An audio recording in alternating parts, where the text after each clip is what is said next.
I can't get to him. It's very windy and the waves are coming in. I wanted him dead, and now he's gone. Did you kill Vince? No. That day? I didn't kill him. I loved him. I didn't do it. From ABC's 2020, did the bride-to-be use a kayak accident to cover up an actual murder of her groom-to-be? They look so loving in all of these photos, but does the forensic evidence tell a different story? Question to you, Chris Spargo, DailyMail.com. Has Vincent's body ever been found?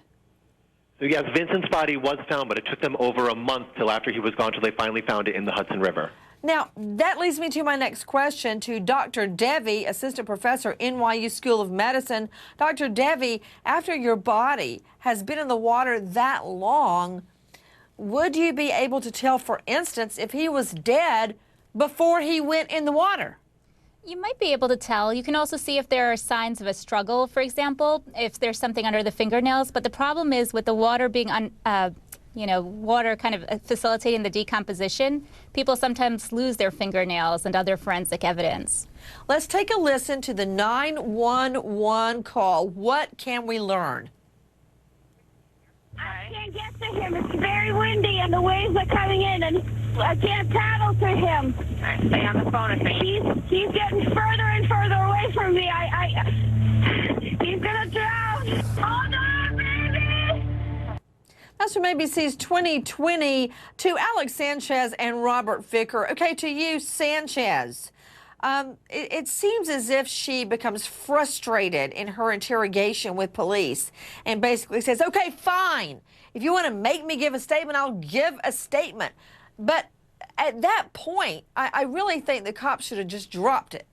Because now the defense can argue that her whole statement was basically, you know, if you say so, that kind of statement. Yeah, I was very troubled by listening to that entire interrogation because the cops were consistently trying to put words in her mouth and trying to get her to agree with what they were saying.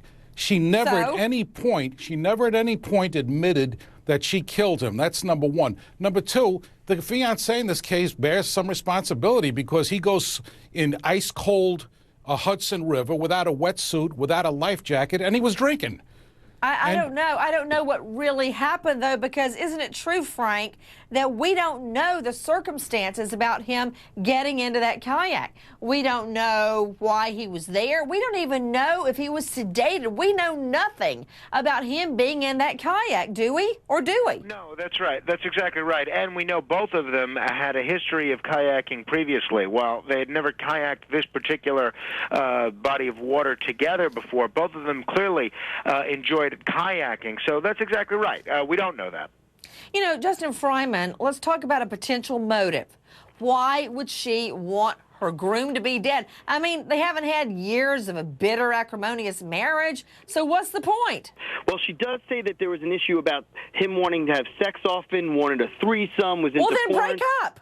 And something that she wasn't that into, and he was possibly going to be ending the marriage because of this, or the marriage to come. Okay, now, whoa. Hold on. So she's saying he wanted threesomes and weird sex, basically. That's what she's saying. Okay, that's where you break up. What would be a motive to murder him? That's my question, Justin. Well, there was also a $250,000 insurance policy, so that could have also been one. Now, you know, Justin, don't hold out the banner, the headline. Is that true, Spargo? There was a $250,000 life insurance policy on this guy? That's correct. Even though they weren't married yet, she was on his life insurance policy and did stand to collect $250,000.